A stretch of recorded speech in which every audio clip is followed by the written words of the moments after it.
नमस्कार, कार्यक्रम जिबेटमा स्वागत छ। कोभिड महामारी फेरि विश्वभर उकालो लागेको छ। कोरोना भाइरसको नयाँ प्रजाति ओमिक्रोनले धेरै सन्तास थप्दै गएको छ। अमेरिका, युरोपेली मुलुक, अस्ट्रेलिया लगायत धेरै देशमा ओमिक्रोनको संक्रमणले अत्यास नै सृजना गरेको छ। छिमेकी देश भारतमा एकै दिन 58,000 माथि संक्रमित थपिँदैछन्। कतिपय देश फेरि लकडाउनमा जाँदैछन्। भारतको दिल्लीमा सातामा 2 दिन कर्फ्यू लगाइएको छ। नेपालसँग सीमा जोडिएको बिहारमा पनि कडाई गरिएको छ। नेपालमा संक्रमितको संख्या बढ्दै आज 435 पुगेको छ। के अब नेपाल पनि कोरोना महामारीको तेस्रो लहरको सम्मुखमा पुगेको हो भने त्यसलाई रोक्न सरकारले कस्तो तयारी गरिरहेको छ त? ती तयारी पर्याप्त छन् कि छैनन्? आज हामी यही विषयमा केन्द्रित हुनेछौँ र छलफलका लागि हुनुहुन्छ स्वास्थ्य मन्त्रालयका सचिव डाक्टर रोशन पोखरेल र जनस्वास्थ्यविद प्रोफेसर सुजन बाबु मरठा। दुवैजनालाई स्वागत गरे। स्वागत छ। अब सबैभन्दा पहिला त हाम्रो यो डिस्टेन्स, यो दूरी ठिक छ डाक्टर साहबहरू? हामी यसरी कुरा गर्न सक्छौँ होइन? सक्छौँ। 2 मिटरको दूरी राखेका छौँ हामीले, टाढा पनि बसेका छौँ अनि यसरी कुरा गर्न सकिन्छ। यसमा केही फरक पर्दैन, यतिमा कुरा गर्न सक्छौँ। हामी 2 मिटरको दूरीमा छौँ, हामी कुरा गर्न सक्छौँ। ओके डाक्टर रोशन, अब यो माघ दोस्रो सातादेखि तेस्रो लहर आउन सक्ने तपाईँको प्रक्षेपण होइन स्वास्थ्य मन्त्रालयको, त्यो प्रक्षेपणमा तपाईँहरू अडिग नै हुनुहुन्छ या अलिक रिस्क फ्याक्टरहरू कम छ कि अझ बढ्यो? होइन, अहिले यो भारतमा सङ्क्रमण बढेको अवस्थाले र हाम्रो ओपन बोर्डरको कारणले अब हामी चाहिँ सङ्क्रमण झन्झन नजिकै आउँदैछ कि भन्ने डर हामीलाई छ र त्यही अवस्थाहरूको परिस्थिति चाहिँ सृजना भएको हामीले बुझाएको छौँ। अहिले जुन हामीले नोभेम्बर 24मा जुन साउथ अफ्रिकामा यो जुन अहिलेको जुन ओमिक्रोन भेरिएन्ट देखियो, त्यसपछि एकदमै छिटो दरमा यो चाहिँ फैलिन थाल्यो। मुख्य गरी यसको हामीले नयाँ अहिले डेल्टाको तुलनामा हेर्दा यो ओमिक्रोन भाइरसको चाहिँ सर्ने एकदमै दर बढी भएको र यो बिस्तारै बिस्तारै जस्तो अहिले हेर्नु भने अमेरिका, बेलायत लगायतका देशहरूमा यसको सङ्क्रमणको एकदमै उच्च चपेटामा छ र सँगसँगै अहिले हाम्रो छिमेकी राष्ट्र जुन भारतमा जुन सङ्क्रमणको जुन दर बढिरहेको अवस्था छ, यसले के निर्देश गरिरहेछ भने हामी नेपाल पनि सङ्क्रमणको उच्च जोखिममा छौँ र यो बढ्दै जाने क्रममा छ र यो चाहिँ यसलाई चाहिँ हामीले यसबाट बच्नको लागि हामीले अहिले उचित तयारी गर्नु अहिलेको वास्तविकता अहिले यसले यो देखिन्छ। अहिलेको अन्तको सङ्क्रमण दरको रेसियोलाई हेर्दाखेरि हाम्रो चाहिँ डाक्टर साहबले भने जस्तो, सरकारले भने जस्तो माघ दोस्रो साता उच्च बिन्दुमा पुग्ने जोखिम नै हो या त्यति चाहिँ होइन? अझै होइन, अब यो बढ्दै जान्छ दिनहु। तपाईँले अहिले हेर्दै जानु भने अहिलेको ट्रेन्ड हेर्दै जानुभयो भने यो हाम्रो देशमा पनि जति हाम्रो टेस्ट बढ्दै जान्छ उतिको दरमा बढ्दै जान्छ, किनभने यो चाहिँ अलिकति टेस्टसँग पनि जोडिने भएको भएर हामीले टेस्टको दायरा फराकिलो बनाउँदै गयौँ भने यसको पोजिटिभ हामीले जुन डिटेक्सनको रेट बढ्दै जान्छ र बढ्दै जाँदा यो किनभने यसको सङ्क्रमणको अघि पनि मैले भने सङ्क्रमणको दर एकदमै उच्च छ। जस्तो डेल्टा जुन भाइरसको डेल्टा भेरिएन्टको भन्दा यसको चाहिँ उच्च भएकोले गर्दा अब लगभग 2-3 हप्ता यसको जुन सङ्क्रमणको वृद्धिले चाहिँ हामी अलिकति यसको चाहिँ हामी अलिकति उच्च बिन्दुमै जान सक्ने अहिलेको हामी प्रारम्भिक रूपमा प्रक्षेपण गर्न सक्छौँ। यो ओमिक्रोनको सङ्क्रमणको स्ट्याटस के? अहिले त नेपालमा 3 जनामा देखिएको, उहाँहरूको सन्चो भइसकेको, निको भइसकेको, त्यसपछि कोही पनि देखिएको छैन चाहिँ अहिले भर्खर। अब यो चाहिँ फेरि तपाईँको जिन सिक्वेन्सिङमै जानुपर्ने हुन्छ। त्यही भएर अहिलेको सङ्क्रमणमा चाहिँ त्यो एस जिन छ कि छैन भनेर हेर्ने, अनि त्यसपछि चाहिँ जिन सिक्वेन्सिङ गरेर ओमिक्रोन हो कि होइन भन्ने छ। अहिले हाम्रो यो राष्ट्रिय प्रयोगशालाले पनि यो गरिरहेको छ टेस्ट। हामीले सङ्क्रमितको सङ्ख्यालाई लिएर केही मात्रामा भनौँ, जस्तै हिजै गड्डाचौकीमा 20 जना भेटियो भने उहाँहरूको 10 जनाको स्याम्पललाई ल्याएर सिक्वेन्सिङमा लाने, यसरी सबै नगरिकन केही स्याम्पलहरू गरिरहेको छौँ। यसको मतलब के हो भने ठ्याक्कै ओमिक्रोन नै हो होइन भन्दा पनि अब आउने भेरिएन्ट चाहिँ ओमिक्रोनै हुन्छ भने जस्तो चाहिँ अवस्थामा हामी गइसकेका छौँ। त्यही भएर बोर्डरमा हेर्दाखेरि चाहिँ हामीले भारतबाट आएका सङ्क्रमितहरू हेर्दाखेरि उहाँहरूको लक्षण केही पनि नभएको अथवा हल्का लक्षण भएको तर टेस्ट गर्दा पोजिटिभ भएको, त्यो देख्दाखेरि र पोजिटिभ पनि एउटा मात्रलाई छैन, जम्मैलाई छ भने त्यो हेर्दाखेरि इन्फेक्टिभिटी चाहिँ एकदमै हाई छ, तर त्यो सिरियसनेस जुन छ त्यो अझै पनि त्यति देखिएको छैन। त्यही भएर आजको मृत्यु दर हेर्नुहुन्छ भने 0 छ। 435 जना सङ्क्रमित भनेको छौँ आज हामीले, तर मृत्यु तपाईँको आज 0 छ, 0 छ। भनेपछि हामी कहाँ नेपालमा अब आएको भेरिएन्ट चाहिँ जुन छ त्यो पनि ओमिक्रोनै हो कि भने जस्तो सबैमा भन्ने जस्तो आउन थालिसक्यो। अब हामी त्यसको चाहिँ जिन सिक्वेन्सिङ गर्दैछौँ, डब्लुएचओसँग कोलाबोरेसन गरेर त्यसलाई इन्डिया र बाहिर पनि पठाइरहेको छौँ जिन सिक्वेन्सिङलाई।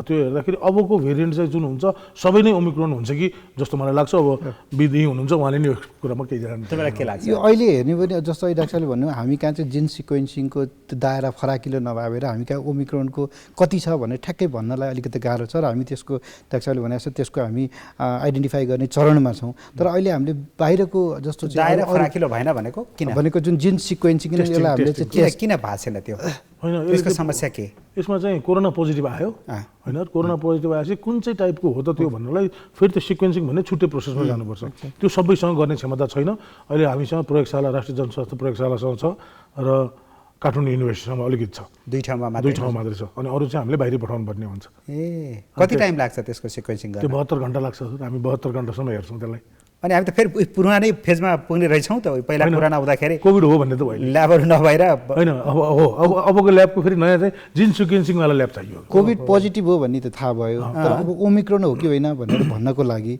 जस्तो अब अहिले तपाईँले हेर्नुभयो भने जस्तो अहिले बेलायतको दर हेर्नुभयो भने लगभग 96% अहिले चाहिँ 96% चाहिँ जुन पोजिटिभ केसेसमा ओमिक्रोन देखिएको छ जस्तो अमेरिकाको हेर्दै जानुभयो भने सबै ठाउँमा अहिले चाहिँ दर हेर्दा डेल्टाको चाहिँ सङ्क्रमण कम र ओमिक्रोनको चाहिँ प्रधानता देखिँदै आएको छ अहिलेको जुन सङ्क्रमणको परिस्थिति हेर्दै जाने हो भने सायद भारतको अवस्था पनि यही चरणमा गइरहेको देखिन्छ र अब बिस्तारै हामीले के देख्छौँ भने अब बिस्तारै डेल्टा जुन भाइरसको प्रधानलाई चाहिँ ओमिक्रोनले रिप्लेस गर्दै गएको देखिन्छ यो अहिलेको यो तपाईँको यसको जेनेटिक्स हामी सर्भिलेन्सको आधारमा बोल्दाखेरि अब त्यो हिसाबमा के देखिन्छ भने अब केही समय पछाडि त यो जुन हाम्रो विश्वव्यापी रूपमा र हाम्रो देशमा पनि यो ओमिक्रोनकै प्रधानता देखिन्छ र डाक्टरले भनेको छ ओमिक्रोनको हामीले चाहिँ पत्ता लगाउनको लागि हामीले चाहिने प्रविधिको जुन अहिले जुन सिक्वेन्सिङका कुरा भए त्यसको चाहिँ अब हामीले व्यापकता र विस्तार गर्नुपर्ने अबको अनिवार्यता चाहिँ त्यो देखिन्छ अनि अब ल्याबको समस्या भइहालेछ त होइन ल्याबको समस्या छैन ल्याबले कोभिड डायग्नोस्टिक गरिदिन्छ त्यो गरिदिन्छ तर ओमिक्रोन नै हो कि ओमिक्रोन होइन हो कि डेल्टा हो भनेर छुट्याउन गाह्रो भयो अँ। त्यसको लागि चाहिँ अब पिसिआर टेस्ट किट पनि त्यस्तै खालको छुट्टै बन्दै आइरहेछ अब संसारले त्यो बनाउँदैछ हजुर अरूले पनि जिन सिक्वेन्सिङै गरिरहेछन् अहिले विदेशमा चाहिँ जिन सिक्वेन्सिङ गर्ने धेरै ठाउँ भएको हुनाले उहाँहरूमा त्यति गाह्रो छैन त्यो कुरा हामी कहाँ चाहिँ त्यो चिज नयाँ भएको हुनाले अहिले बल्ल चाहिँ सुरुवात हुँदैछ हामी कहाँ तर त्यसको पिसिआर टेस्ट किट जुन आउँछ नि अब ओमिक्रोनकै भनेर टेस्ट किट पनि आइसकेको छ बजारमा त्यो किट अब नयाँ हामीले खरिद गर्दा ओमिक्रोन किट भनेर पनि ल्याउँछौँ त्यो आउन सक्ने सम्भावना छ कि छैन छ, आइरहेको छ। सुरुमा हामीलाई पिपी पाउनसम्म गाह्रो भएको थियो होइन, त्यसै त्यो गरेर यो नयाँ आइटम भएको हुनाले ल्याउन ओमिक्रोन गाह्रो टेस्ट गर्ने हुने त हामीलाई 2000 किट त आएको छ 2000 किट हामीसँग छ त्यहीले अहिले हामी टेस्टिङ गरिरहेको छौँ होइन त्यो चाहिँ भन्न भएन भन्ने कुरा थियो त्यसले टेस्टिङ गरिरहेको छौँ तर मेन चाहिँ यो जिन सिक्वेन्सबाटै थाहा हुने हो अनि जिन सिक्वेन्स पनि हामी गइरहेको छौँ अहिले त्यसो भने त बाहिर गाउँतिर जिल्लामा ओमिक्रोन फैलिएको छ भने पनि त्यहीबाट टेस्ट गरेर थाहा हुन्छ भन्ने कुरा त रहेन टेस्ट गरेर कोभिड टेस्ट हो नि त हजुर कोभिड टेस्ट त भयो तर ओमिक्रोन नै हो कि ओमिक्रोन नै हो होइन भने भेरिएन्ट हो कि होइन भन्ने चाहिँ थाहा छुटाउन नहुने भयो। गाह्रो छ अहिले त्यो गाह्रो छ अब के गर्ने त्यसका लागि अनि यस्तो छ अब हामीले सबै चाहिँ जनस्वास्थ्य प्रयोगशालामा ल्याउने अनि के काठमाडौँ युनिभर्सिटीकोमा पुर्याएर मात्रै सम्भव त नहुने बाहिर पठाउनु पऱ्यो हामीले सबैको पनि गर्न सकेको छैन फेरि जम्मै 405 वटा जस्तो आज भयो नि अँ। 435 सबैको हामी जिन सिक्वेन्सिङ गरिरहेको छैनौँ त्यो सम्भवै सेलेक्टेडको मात्रै हामी जिन सिक्वेन्सिङ गरिरहेको सेलेक्टेड गर्न पनि त जम्मा 2 ठाउँ भयो छौँ दुई ठाउँ भयो अब यसले गर्दा कति ओमिक्रोन फैलिरहेको त छैन यहाँ हाम्रो टेस्टिङै नभएर होइन मात्रै यस्तो छ, थाहा नभएको त होइन। अब अघि पनि मैले भने जुन अहिले विश्वव्यापी रूपमा हामीले फैलावट हेर्ने हो भने चाहिँ अब बिस्तारै डेल्टाको लाइक ओमिक्रोनले रिप्लेस गर्दै गएको छ त्यो वास्तवमा एउटा प्रक्रियामै गइसकेको छ अब यो भारतमा पनि मूलत यही अवस्थामा जान्छ र विश्वव्यापी रूपमा यसको चाहिँ सङ्क्रमणको अवस्था त्यही रहन्छ र अब यसमा चाहिँ अब तपाईँको बुझाइ चाहिँ के रह्यो यहाँ कति ओमिक्रोन फैलिएको छ भन्न सक्ने स्थिति रह्यो कि रहेन अब यो अब यो नयाँ सङ्क्रमण फैलिने क्रममा छ अब किनभने त्यसलाई हामीले पुष्टि गर्नुपर्ने जरुरी छ फैलियो भन्नको लागि तर अब अहिलेको हामीले चाहिँ जुन यसको चाहिँ फैलावटको हेर्ने हो भने जुन रूप हेर्ने हो भने विश्वव्यापी रूपमा जुन किसिमले फैलावटको रूप छ किनभने यो त आखिर एउटा क्रस बोर्डर डिजिज जहाँ पनि फैलिन सक्ने होइन यसमा चाहिँ कुनै त्यसमा हामीले चाहिँ कुनै ठाउँ विशेष होइन जात विशेष यसले भन्दैन यसले के निर्देशित गर्छ भने अब यो ओमिक्रोनको प्रधानता हुन्छ किनभने यो यसले त्यो रिप्लेस कुरा गरिरहेको आइसक्यो छ भनेपछि हामीसँग जब 2000 किट मात्रै छ होइन 2000 यो जिन सिक्वेन्सिङ गर्नको लागि अनि अहिले जिन चाहिँ सिक्वेन्सिङ गर्न त हामी जति पनि छ त्यो किटै ठ्याक्कै जाँचेर हेर्ने किट जुन बनेको छ हजुर। त्यो जसले चाहिँ ओमिक्रोन हो कि डेल्टा हो छुट्याइन्छ त्यो पनि छ तर त्योभन्दा चाहिँ जिन सिक्वेन्सिङ नै चाहिँ प्रमिसिङ मेथड हो त्यसलाई पनि अझै त्यति राम्रो हो भनेर इफिकेसी राम्रो आइसकेको छैन किन त्यो भर्खर बनाएको किट हो होइन अनि त्यो अमेरिकामा भइरहेको ट्रायल भइरहेको त्यो किटको नाम के ठ्याक्कै त्यो मलाई एक्ज्याक्ट नाम थाहा भएन ए। त्यो किट चाहिँ हामीलाई डोनेसनमै आएको हो त्यो पनि ओके तर ओमिक्रोन हो कि होइन भनेर छुट्याउने जो दुईटामा किट छ, कोभिड हामीसँग पुनः- त्यो जम्मा 2000 मात्रै छ अहिले चाहिँ अहिले हामीसँग त्यो छ त्यसले हामी छुट्याइरहेछौँ तर त्योभन्दा नि कन्फर्मेटिभ टेस्ट चाहिँ जिन सिक्वेन्सिङ नै भएको हुनाले हामीले कतिपय स्याम्पल ल्याउँदै जिन सिक्वेन्सिङ गरिरहेछौँ तर एउटा बाटो के छ भने यसमा ओमिक्रोन आयो भन्ने चाहिँ हामीले के लाग्छ जुन हामीले हिजो गड्डा चौकीमा भेट्यौँ नि हो हजुर उहाँहरूमा केही पनि सिम्टम छैन जुन हाम्रो साथीहरू बाहिरबाट आएर अलिअलि आर्मीमा पनि देखिएको थियो होइन उहाँहरूमा नि सिम्टम छैन तर उहाँहरूको हामी टेस्टिङ गर्दैछौँ बल्ल होइन सिम्टमै छैन क्या तर पोजिटिभ देखिन्छ। अर्को यसमा चाहिँ त्यस कारणले पनि त्यो ओमिक्रोन हो कि भन्ने चाहिँ शङ्का हामीलाई शङ्का थियो भयो। यसमा अहिले पनि जस्तो हामी सिम्टमको कुरा गर्दा यसको रूप फरक छ। जस्तो डेल्टामा जुन हामीले फिभर देखिन्थ्यो, अब यसमा चाहिँ फिभर कम देखिने, खालि यो हाम्रो चाहिँ माथिल्लो जुन श्वास प्रश्वास नलीमा इन्फेक्सनहरू देखिने, जुन रुगा लागेको जस्तो रुगाका जस्ता साइन एन्ड सिम्टमहरू चाहिँ हामीले जुन बुझिरहेको छौँ नि, रुगा खोक भन्छौँ नि, अब यसको चाहिँ यो ओमिक्रोनको चाहिँ अगाडिको डेल्टामा चाहिँ हाम्रो लङ्समा यसको इन्फेक्सन हुने त्यो किसिमका प्रकृतिहरू थियो र त्यसले चाहिँ अलिकता यसले सिभियरिटी जुन हामी जोखिम बढाउने र त्यसले गर्दा चाहिँ यसको चाहिँ मृत्युदर पनि बढी अवस्था थियो भने यो ओमिक्रोनको इन्फेक्सन चाहिँ अलिक फरक प्रकृति, अहिले हामी जुन चलन चल्तीको भाषामा रुगा खोकी भन्छ, रुगा लागेको जस्तो त्यो किसिमको देखिने, ज्वरोको दर पनि कम होइन, अरू यसमा टाउको दुख्ने अनि थकाइ लाग्ने, आलस्य हुनेहरू चाहिँ देखिन्छ, तर ज्वरो आउने दर कम छ। त्यसले गर्दा पनि अहिले डाक्टर भनेको छु अब अहिले जुन सिम्टम नदेखिएका मान्छेहरूमा चाहिँ यसको सङ्क्रमण देखिने प्रधानता देखिया छ अब अहिलेको यसको रूपरेखा हेर्दा। र अलि त्यति धेरै डरलाग्दो रूप पनि छैन। अहिले डाक्टरले पनि भनिसक्नु, यसले जुन देखाउने इन्फेक्सनको जुन हामी सिभियरिटी भन्छौँ, यसको चाहिँ जोखिमको दर, त्यो जोखिमको दर चाहिँ कम छ। त्यही भएर यो चाहिँ बिस्तारै अब अहिले एपिडेमियोलोजीको भाषामा बिस्तारै यो चाहिँ अब हामी जुन पेन्डेमिक भन्थ्यौँ, यो विश्वव्यापी यसले जुन किसिमको लहर ल्याएको थियो, अब बिस्तारै इन्डेमिक हुँदै आएको र अब यसले चाहिँ हामीले कतै यो सुरक्षित अवतरणको बाटोमा जान लागेको हो कि भन्ने एउटा आशहरू पनि पलाएका छन्। तर सँगसँगै हामी के कुरामा पनि हामी अलिकता बढी हामीले चाहिँ ध्यान दिनुपर्छ भने, किनभने यसको धेरै इन्फेक्सन हुँदा धेरैमा त्यसको दरमा जुन सिभियर हुने दर, धेरैजनाले इन्फेक्सन भएपछि थोरै पर्सेन्टमा हुँदा पनि धेरै मान्छेमा त्यसको इन्फेक्सनको अलिकता सिभियरिटी हुनसक्छ। अरू किसिमका हाम्रो बुवा आमाहरू, वृद्ध बुवा आमाहरू, अरू किसिमका जटिल रोग भएका मानिसहरू र हाम्रो बच्चाहरू जसले भ्याक्सिन पाएका छैनन् उहाँहरूलाई चाहिँ अझै पनि बालबालिकामा बढी देखियो भन्ने छ अहिले। त्यही भएर किनभने यो भ्याक्सिनको कभरेजले पनि असर गर्छ। तर के देखिया छ भने जहाँ चाहिँ तपाईँले भ्याक्सिनको कभरेज बढी छ त्यो ठाउँमा चाहिँ देखिए पनि त्यसको सिभियरिटी कम छ, जोखिम कम छ। देखिन त ओमिक्रोन भ्याक्सिनेसन भएको ठाउँमा पनि अहिले देखिरहेछ, जस्तो 3 डोज भ्याक्सिन लगाएको अस्ट्रेलियामा मात्रै आज 64,000 एकै दिनमा त्यति बढेको छ। र अब यसमा अहिले तपाईँले अस्ट्रेलियाको कुरा उठाउनुभयो, जस्तो न्युजिल्यान्डमा चाहिँ कम छ। किन न्युजिल्यान्डमा कम छ भन्दा न्युजिल्यान्डमा मोबिलिटी उनीहरूले बाहिरी मोबिलिटी बन्द गरेको छ। अब जस्तो मोबिलिटी बन्द गरेर मात्रै पनि समस्या समाधान हुँदैन, आखिर कुनै न कुनै बेला अस्ट्रेलिया पनि त के कम भयो र रिलेटिभली हेर्दा चाहिँ न्युजिल्यान्डमा चाहिँ एकदमै कम छ ओमिक्रोनको अहिलेको रिपोर्ट। तर किनभने अस्ट्रेलियामा चाहिँ अलि बढी नै छ। न्युजिल्यान्डमा किन अहिले प्रोटेक्सन देखिया छ भने त्यहाँ मोबिलिटी बन्द छ। तर अब कुनै न कुनै बेला फेरि मोबिलिटी खुल्ने बित्तिकै फेरि ओमिक्रोनको तपाईँको चाहिँ इन्फेक्सन त बढिहाल्छ। त्यही भएर यो मोबिलिटी आफैले पनि समाधान दिने होइन, तर हामीले कसरी सुरक्षित बन्ने र अगुवा हाम्रो तयारी, अब यसबाट हुने हानिको तयारीलाई हामीले चाहिँ विशेष ध्यान दिनुपर्छ। र सँगसँगै भ्याक्सिनेसनलाई चाहिँ हामीले स्ट्रङली अब अहिले जुन बुस्टर डोजका कुरा आइरहेको छन्, जति भ्याक्सिनेसनलाई हामीले बढाउँदै गयो, बुस्टर डोज दिने हैसियतमा हामी छौँ कि छैन त्यो पनि कुरा गरौँला। त्यसो जोखिम धेरै छैन भनेर बुझ्यौँ भने के हुन्छ यसको, कि यो झन् घातक हुन्छ फेरि? होइन, यसलाई चाहिँ त्यही भने हामीलाई अहिले एपिडेमियोलोजिकल पोइन्ट अफ भ्यूले हामीले हेर्दाखेरि चाहिँ यो साधारण फ्लू भएर कोभिडले चाहिँ अवतरण गर्छ कि भन्ने हो। त्यो भने चाहिँ अपेक्षा हो, आशा हो, आशा थियो। अहिलेको ट्रेन्ड पुष्टि भएको कुरा त होइन। अनि तर ट्रेन्ड हेर्दा त्यस्तो भएको हुनाले हामीलाई अबको चिन्ता भने के हो भने ओल्ड एज, यङ एजहरूलाई इन्फेक्सन भइदियो भने त केही न केही सिभिरिटी ल्याउने भयो। र धेरै मान्छेलाई इन्फेक्सन हुँदाखेरि त हाम्रो हस्पिटल प्रिपेयर्डनेसहरू के छ, हामीले भर्ना गर्न सक्छौँ। रुगाखोकी लागेका मान्छेलाई पनि त भर्ना गर्नुपर्ने अवस्था होला। त्यस्तो व्यक्तिहरूलाई हामीले भर्ना गर्न सक्ने क्यापेसिटी हुन्छ कि हुँदैन, हाम्रो हेल्थ वर्करहरू फेरि खट्न सक्छन् कि सक्दैन पहिले जस्तो, त्यो पनि त राज्यले सोच्नुपर्ने कुरा छ। संसारमै हेर्दाखेरि मृत्यु दर चाहिँ कम छ है अहिले ओमिक्रोनको चाहिँ। एउटा राम्रो आशा लाग्दो चिज चाहिँ यसको मृत्यु दर कम छ भनेर अलिकति पोजिटिभ साइड चाहिँ त्यो छ। तर तपाईले भने जस्तो हस्पिटलहरू प्याक होला हो, इन्फेक्टिभिटी सबै प्याक भयो भने गाह्रो, अरू बिरामीले उपचार पाएको छैन हैन, त्यो भयो भने गाह्रो हुन्छ। स्वास्थ्य प्रणालीले फेरि अस्तव्यस्तता बनाइदियो सबै देशहरूमा। फेरि त्यही आउला भन्ने छ। तर सेकेन्ड वेभ कोभिडको युरोपमा आउँदाखेरिको अवस्था र अहिले यो थर्ड वेभ ओमिक्रोनको युरोपमा आउँदाखेरिको अवस्थामा धेरै भिन्नता छ। के छ? धेरै भिन्नता छ क्या। जस्तो हस्पिटल एडमिसनै कम छ अहिले उनीहरूको त्यही भइरहेको हस्पिटल एडमिसन खाली नै छ भनेपछि होममै ट्रिटमेन्ट भइरहेछ भने जस्तो भयो, घरमै आइसोलेसन गरेर पनि मान्छेको ट्रिटमेन्ट भइरहेछ भन्ने हो। त्यो एउटा चाहिँ पोजिटिभ साइन हो। तर त्यसले मात्रै हामी चाहिँ यसले केही गर्दैन भनेर भन्न सक्दैनौँ, किनभने धेरै जनतालाई अफेक्ट गरेपछि सिभियरिटी हुने जनता त केही न केही पर्सेन्टेज भइहाल्छन् अवश्य पनि। त्यो भन्दाखेरि धेरैलाई अफेक्टेड, किनकि भ्याक्सिनेसन पनि कम छ हाम्रोमा। त्यो बाटो पनि छ, त्यो बाटो पुरै गर्न छ अहिले पनि।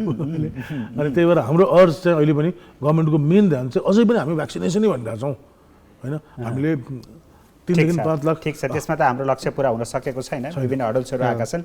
सरकारको तयारी चाहिँ कस्तो छ त अब त्यसो हो भने? यस्तो छ, सरकारले निरन्तर, मैले त अगाडिदेखि नै गत 2 वर्षदेखि नै यसलाई एकदमै सूक्ष्म रूपमा चाहिँ मैले हेर्दा यो हाम्रो तयारी भन्ने कुरा यो कन्टिन्युअस निरन्तरता हो, किनभने यो कोभिडले रूप फेरिरहन्छ भन्ने कुरा हामीले पहिलादेखि बुझिरहेका छौँ। त्यसपछि हामी वुहानको जुन टाइप भन्यौँ, त्यसपछि अरू टाइपहरू आएर मुख्य गरी जब यो जुन हाम्रो डेल्टा, जुन यो जुन भारतीय उपमहाद्वीपमा डेल्टा जुन भेरिएन्टको प्रधानता रह्यो, र त्यसपछि हामीले जुन किसिमका हामीले सुरक्षाका उपायहरूलाई हामीले अलिकति दृढतापूर्वक हामीले अपनाउन सकेनौँ, त्यसले गर्दा नै यो वास्तवमा दोस्रो वेभमा हामीले ठुलो क्षति बेहोर्नु पर्यो। र अब हामी फेरि अब यो जुन नोभेम्बर 24 पछाडिको जुन अहिले अवस्थामा हेर्दाखेरि अब फेरि अहिले हामी यो नयाँ भेरिएन्ट ओमिक्रोनको जुन चपेटामा छौँ, र यसले वास्तवमा भन्यो भने अब सङ्क्रमण व्यापक रूपमा गर्छ भन्ने कुरा प्रष्ट रूपमा देखिएको छ, किनभने यसको सङ्क्रमणको दर एकदम उच्च तहमा छ, संसारभरि नै देखिन्छ। अब यसमा हामीले गर्ने भनेको नै हामीले सुरुदेखि भनेको जुन हामीले जनस्वास्थ्य मापदण्डको एकदमै अवलम्बनमा एकदमै हामीले चाहिँ एकदमै त्यसमा ध्यान दिनु पर्यो। त्यो कुरा त्यो भनेको हामीले जुन मास्क प्रयोग गर्ने होइन, हामीले सामाजिक दूरीका कुराहरू होइन, त्यसै गरी चाहिँ तपाईँले चाहिँ हामीले चाहिँ यो जुन सेनिटाइजरको प्रयोग, र यो सँगसँगै हामीले के लेसन लर्न गर्नुपर्छ भने जस्तो दोस्रो वेभमा जुन किसिमले हाम्रो जुन सामाजिक दूरी कायम गर्न नसकेर जुन भिडभाडको कारणले जुन हाम्रो जुन भारतमा जुन कुम्भ मेला भए, त्यसका विभिन्न भारतमा पनि चरणमा चुनावहरू भए, जसले त्यसको कारणकोले हामीले दोस्रो जुन वेभ भारतमा आएको चपेटा, र त्यो सँगै हामी नेपालमा पनि त्यसकै कारण हामी दोस्रो वेभको चपेटामा पऱ्यौँ। यसले के सिकाइरहेछ भने हामीले जनस्वास्थ्य मापदण्डको निरन्तरता चाहिँ यसको लागि हाम्रो सबैभन्दा प्रमुख एउटा लड्ने साधन हो। र सँगसँगै हामी जुन भ्याक्सिनको कुरा गरिरहेको छौँ, त्यो भ्याक्सिनको उपलब्धता र सुनिश्चितताको विषय त छँदैछ, तैपनि हामीले प्रारम्भिक रूपमा लड्ने उपायहरू त्यही उपायलाई नै हामीले निरन्तरता दिनुपर्ने हुन्छ, किनभने हामीलाई थाहा छैन हो हामी। तर यसमा सरकारी पक्ष या सम्बन्धित निकाय पनि अल्छी गरे जस्तो, अब पुग्यो भए जस्तो, नागरिक पनि अब यस्तै रहेछ कोरोना भनेर मतलब नगरे जस्तो चाहिँ किन भइरहेछ फेरि? होइन, यस्तो अवेरनेसकै कमी हो होइन, यो हामीले चाहिने भन्दा बढी नै सजगता अप्नाएका थियौँ, त्यसकारण थाक्यौँ, छोडिदियौँ। होइन, यस्तो छ, यसमा चाहिँ हामीले निरन्तरता दिन नसकेको हो, त्यो कुरा हामीले स्वीकार्नुपर्छ। व्यक्ति तहमा, समाज तहमा र राज्य तहमा हामीले जुन तहगत रूपमा हाम्रो जिम्मेवारीमा निरन्तरता दिन नसकेको जरुरी नै थियो, अझै जरुरी छ, किनभने अझै पनि हामी पार्टीका यत्र महाधिवेशन भयो, नारा जुलुस सभा सम्मेलन त यो कुरा हामीले बुझ्नै जरुरी छ, यो पनि भइरहेछ। एक्ज्याक्टली, यो कुरा हामीले अझै पनि बुझ्न जरुरी छ कि हामीले जुन किसिमका पद्धतिहरू अप्नाएका छौँ, यसले हामी कोरोनाको जोखिमलाई निम्ताइरहेका छौँ। यसलाई चाहिँ हामीले बुझी पनि हामीले यसलाई नबुझेको जस्तो गर्नु। तुरुन्तै अहिले सरकारले के गर्न सक्छ त्यसमा? अनि सरकारले के गर्नुपर्छ अहिले? तर सरकारले तुरुन्तै गर्ने भनेको चाहिँ अहिले हामीले जुन यही जनस्वास्थ्यको मापदण्डको हामीले चाहिँ अलिकति अझै कडाइ एक किसिमले त्यसमा सूक्ष्म किसिमको निगरानी, र अब यसलाई चाहिँ अब हामीले अवेरनेस बढाउने, त्यस्तै गरेर अलिकति हामीले सोसाइटीमा यसको चाहिँ अलिकति हामीले चाहिँ यसलाई चाहिँ यसको इम्पोर्टेन्स, यसको महत्त्वलाई अलिकति बढी आजसम्म भएकै छ, यसको बारेमा त प्रचार भएकै छ, कार्यान्वयनमा ल्याउनु पर्यो। कार्यान्वयनमा ल्याउनु पर्यो, कसरी हुन्छ कार्यान्वयन? अनि दोस्रो पक्ष अहिले डाक्टर साहब भनेको छु, अब हाम्रो मुख्य गरी भारतबाट हाम्रो चाहिँ यो केसेसहरूको सङ्क्रमण हामीले अघिल्लो पहिलो वेभ दोस्रो वेभमा पनि हामीले भारतबाट आएका सङ्क्रमणबाट हामी प्रताडित भएका छौँ, र अब हामीले बोर्डरहरूमा चाहिँ गर्नुपर्ने निगरानीलाई चाहिँ हामीले एकदमै उच्च तहमा राख्नुपर्छ। त्यो तपाईँहरूले पनि केही दिन अगाडि मात्रै निर्देशन दिनुभएको थियो होइन? जिल्ला स्वास्थ्य कार्यालय अनि पछि स्थानीय तहहरूलाई परिपत्र नै गर्नुभएको थियो। त्यो निर्देशन कार्यान्वयन कति भयो, अथवा के निर्देशन दिनुभएको थियो?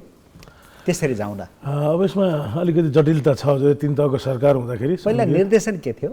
निर्देशन चाहिँ खोप लाउनलाई चाहिँ आफ्नो उसमा खोप के छ, त्यो खोपको बारेमा स्टडी गर्ने, खोप लाउन भन्ने, र अर्को यो जनस्वास्थ्यको मापदण्ड छ नि जुन अझै पनि कोभिडको जोखिम कायमै भएको हुनाले जनस्वास्थ्यको मापदण्ड घरबाट बाहिर निस्किँदा होइन कम्तीमा चाहिँ 2 मिटरको डिस्टेन्स र मास्कको प्रयोग भन्ने कुराको हामी थियौँ, र घरभित्र छिर्दाखेरि चाहिँ साबुन पानीले हात धुने भन्ने कुराहरू हामीले भनेका थियौँ एउटा पाटो।